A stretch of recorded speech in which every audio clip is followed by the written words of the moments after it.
Hey there, folks. Greg Shepard here. I specialize in helping folks all over the country just make sense and simplify those oftentimes confusing TIAA accounts. Okay, I may have talked about this before in a video. I can't keep track of all the topics and videos I do, but nonetheless, just finished a strategy session with one of you out there that found me on YouTube. Okay, it was awesome. I love it when a game plan comes together. I think that phrase was coined on the A team, to be exact. For those of you old enough to remember. Okay, so when I come across these situations, I want to throw out these videos quickly before it leaves my head here. So again, in theory, I've probably talked about this before, but let me explain how real case scenario, how it practically comes into play. So what we have here is a lady a participant, TIA participant, that wants to not only boost the rate on their TIA traditional, but also wants to increase the money that we have in traditional for purposes of lifetime income.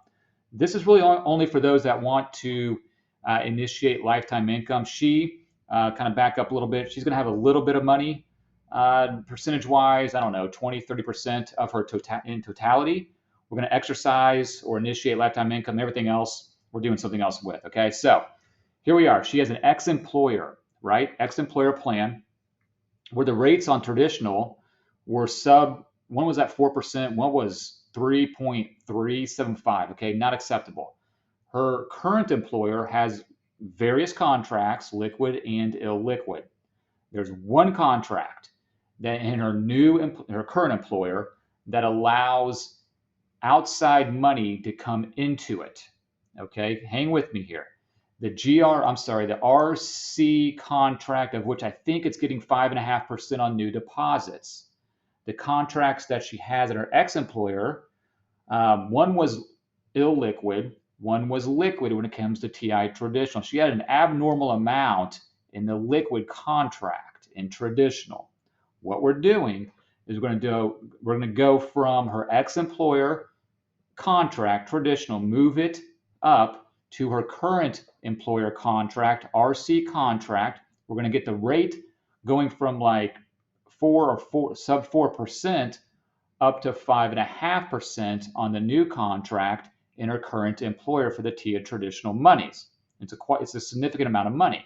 So we're boosting up over 1%. Sorry, is my email. Over the next, however many years she has to retirement, she'll get, excuse me, that rate in perpetuity. I use that in kind of air quotes. So hopefully you get the idea there. Hold on. Now, also, she can also rearrange some of the accounts that she has in her current employer plan. I don't know if we want to get too complicated here, especially with this video. We're going to do a 120-day restoration rule on her GSRA contract. That traditional is getting like 3 point something.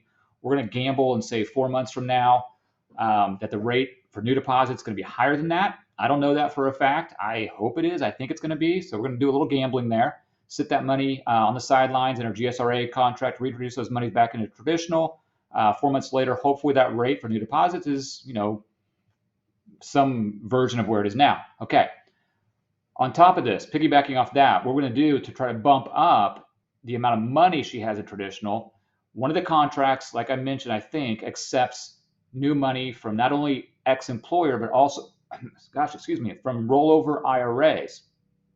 Okay, so she already has a rollover IRA with a different company.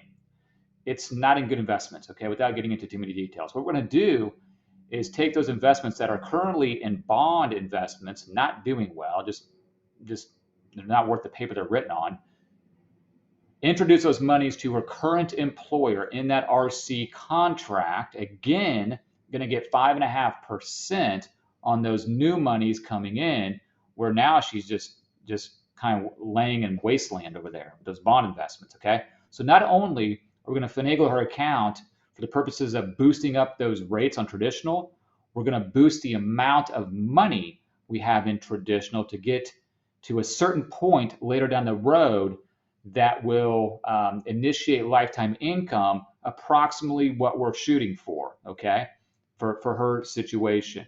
So this is a great example. I know it's a little convoluted. It's kind of hard to verbalize some of these strategies sometimes in a shortened amount of time, but this is a great example of some of these theories in practice coming to real life and really improving someone's, I guess I'll call it financial future, if you will. Okay. So I know there's folks out there that have these ex-employer contracts, traditional, that are sub 4%, something of that nature, where you can do something with it. There's a lot of different strategies you can initiate, even with your current employer. Okay, if you have traditional money that's subpar, you can do something with it. So don't just sit around and ignore it and then come to light a year from retirement. Do it now. Do it yesterday. Okay, it should impact, and it sounds dramatic, your financial future if you know what you're doing. All right.